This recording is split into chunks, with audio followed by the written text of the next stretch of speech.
अस्सलाम वालेकुम। मैं हूँ शकीला यूसुफ और आज मैं आप लोगों के लिए लेकर आई हूँ चनियोटी मटन कुन्ना बनाने की असली रेसिपी। ये बनाना बहुत ही आसान है। इस पे टाइम थोड़ा सा ज़्यादा लगता है लेकिन मेहनत बिल्कुल भी नहीं करनी पड़ती कि बस आपने इसको चूल्हे पे रख देना है और ये बनता रहेगा। और दूसरी इसकी जो ख़ास बात यह है कि इसमें मसाले बहुत कम डलते हैं। ये एक बहुत ही हेल्दी रेसिपी बनती है। तो आपने मेरे साथ साथ रहना है, वीडियो को पूरा देखना है।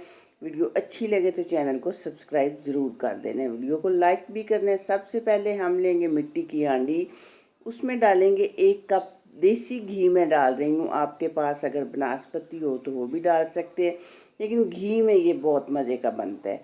अब हम उस डालेंगे जिस कप के साथ घी डाला था उसी के साथ नाप कर 1 कप डालेंगे पानी। लेकिन ये ध्यान रहे कि अभी मैंने इसके नीचे आग नहीं जलाई। अब 2 प्याज स्लाइसिस में काट के वो डाल दिए हैं। 1 टेबलस्पून अदरक और 1 टेबलस्पून लहसुन हम इसमें डाल रहे हैं। अब डालेंगे मसाले, जो कि है 1 टेबलस्पून सुरख मिर्च, 1 टीस्पून नमक, 1 टेबलस्पून धनिया और 1 टीस्पून हल्दी। कोई बहुत ज़्यादा मसाले हमने नहीं डालने, बस यही बेसिक मसाले हम इसमें डालेंगे। अब 1 किलो है मटन, ये हम इसमें डाल देंगे। अब आपने इसको मिक्स बिल्कुल नहीं करना, इसी तरह रहने देना है। इसको कवर करेंगे और इसके नीचे हम आग जला देंगे और हम इंतज़ार करेंगे इसमें बॉयल आने का। हाँ जी, ये आपने सारी चीज़ें जब डालनी हैं तो आपने आग बिल्कुल नहीं जलानी। सारी चीज़ें डालने के बाद कवर करेंगे और मिक्स नहीं करेंगे और आग जला देंगे। तो जब ये तकरीबन 10 मिनट के बाद इसमें अच्छा सा बॉयल आ चुका है तो अब आपने इन सब चीज़ों को मिक्स करना है। इस तरह लकड़ी के चम्मच के साथ आप ये सारी चीज़ें करेंगे मिक्स। इसका यही तरीका है बनाने का। अब दोबारा से आप इसको कर दें कवर और फ्लेम करें आप मीडियम टू लो और इसको पकने दें ताकि ये हमारा जो मटन है ना, ये अच्छी तरह से गल जाए इसमें। ये तकरीबन 30 मिनट तक मैंने इसको लो फ्लेम पे पकाया है। 30 मिनट के बाद हम खोलेंगे और ये देखें कि जो पानी हमने इसमें डाला था वो तकरीबन सारा ख़त्म हो चुका है। जो घी है वो इसने छोड़ दिया है। जो हमने इसमें प्याज वगैरह डाले थे वो बिल्कुल गल चुके हैं। अब आपने ये ध्यान रखना है कि हमने इसमें ना दही डालना है, ना ही हमने टमाटर डालने हैं और ना सब्ज़ मिर्च, काली मिर्च, कुछ नहीं डालना। सिर्फ यही चीज़ें थी जो हमने इसमें डाली हैं। और ये देखें कि प्याज कितने अच्छी तरह से गल चुके हैं। अब बारी आती है इसको दोबारा से भूनने की। हाँ जी, हम इसको भूनेंगे क्योंकि पहले हमने भूना बिल्कुल भी नहीं है, सिर्फ हमने मटन को गलाया है।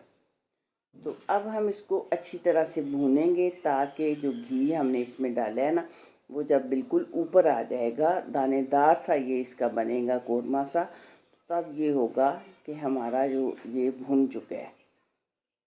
ये तकरीबन इसको मैंने 10 मिनट तक भूना था। इस टाइम पे आपने फ्लेम मीडियम रखना है। मिट्टी की हांडी के नीचे फ्लेम हाई नहीं करते, वरना फिर ये इसके टूटने का ख़तरा होता है, जल्दी टूट जाती है। 3 कप हाँ इसमें पानी डालेंगे ताकि हमारी ग्रेवी अच्छी तरह से पक जाए। ये 3 कप पानी डाल दिया है और दोबारा से हम इसको पकने के लिए रखेंगे। मीडियम फ्लेम आपने रखना है, कवर कर देना है इसको। अब आपने ग्रेवी अपनी मर्ज़ी के मुताबिक रखनी है कि जैसी आपको पसंद है। इसकी ग्रेवी ना बहुत ज़्यादा थिक होती है और ना ही पतली होती है, लेकिन ये हम इसमें एक घोल सा डालेंगे जो हम बनाएंगे आटे का। 2 टेबलस्पून हमने आटा लिया है, थोड़ा सा उसमें पानी डालेंगे और इसको अच्छी तरह मिक्स करके हम ये एक पतली सी पेस्ट बना लेंगे। इस पेस्ट में कोई भी लम्स वगैरह नहीं रहना चाहिए। आपने इसको अच्छी तरह से मिक्स करके साइड पे रखें। तो तकरीबन 15-20 मिनट के बाद दोबारा से हम इसको देखेंगे। ये देखिए, अब इसका शोरबा तो बहुत मज़े का पक चुका है, लेकिन चूंकि हमने इसमें कोई टमाटर या दही वगैरह नहीं डाला ना, तो ये थोड़ा पतला लग रहा है।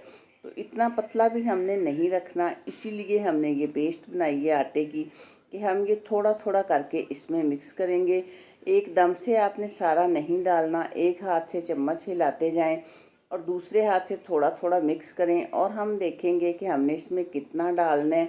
अगर तो सारा डालना पड़ा सारा डाल देंगे, बच गया तो बचा लेंगे। सिर्फ ये है ग्रेवी की थिकनेस जैसी आपको चाहिए वैसा आपने रखना है और उतना ही इसमें डालना है। ये देखें, इस तरह थोड़ा थोड़ा करके मिक्स करते जाएंगे ताकि डालने से भी कोई लम्स ना बने। एक हाथ से चम्मच को आप इस तरह हिलाते जाएं जहाँ पे आपके डाल रहे हैं। अब हम ये देखेंगे कि थोड़ा सा हम इसमें अभी और डालेंगे ताकि जो शोरबा है हमारा वो अच्छा सा गाढ़ा हो जाए। जो बच जाएगा वो बचा लेंगे, ज़रूरी नहीं है कि हमने 2 टेबलस्पून की बनाई है तो वो हमने इसमें सारा ही डालना है।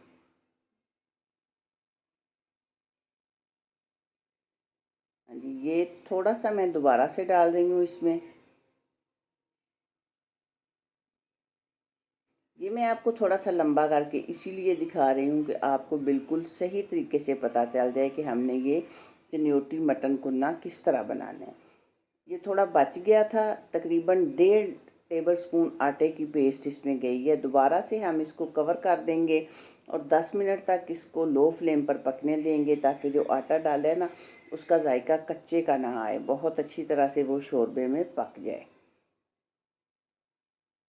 हाँ जी, ये देखें अब ये पक चुका है हमारा शोरबा। मैं आपको दिखाती हूँ इसकी थिकनेस भी। देखिए, मैंने आपको शुरू में बताया था कि ना ये बहुत गाढ़ा होता है और ना ही पतला होता है, बहुत ही ये मज़े का तैयार हो चुके हैं। अब दोबारा से हम इसको कवर करके रख देंगे लेकिन फ्लेम ऑफ कर देंगे। हम इंतज़ार करेंगे कि हमने इसमें जो घी डाला था ना वो बिल्कुल ऊपर आ जाएगा जब हम इसको इस तरह कवर करके रखेंगे तो।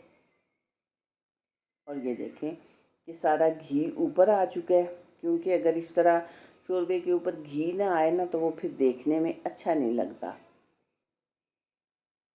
ये सारा घी जो है वो ऊपर आ चुका है और चनियोटी मटन कुन्ना हो चुका है हमारा तैयार। आप इसको इस तरह थोड़ा सा चम्मच के साथ करें मिक्स। अब हमने मज़ीद इसमें कोई मसाले वगैरह नहीं डालने और इसकी यही ख़ास बात है कि ये बहुत मज़े का बनता है, बहुत कम चीज़ों के साथ बनता है। टाइम थोड़ा सा ज़्यादा लगता है लेकिन घंटों आपको चूल्हे के पास खड़ा नहीं होना पड़ता।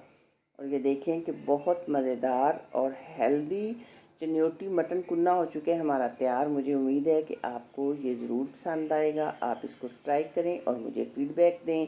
अल्लाह हाफिज़।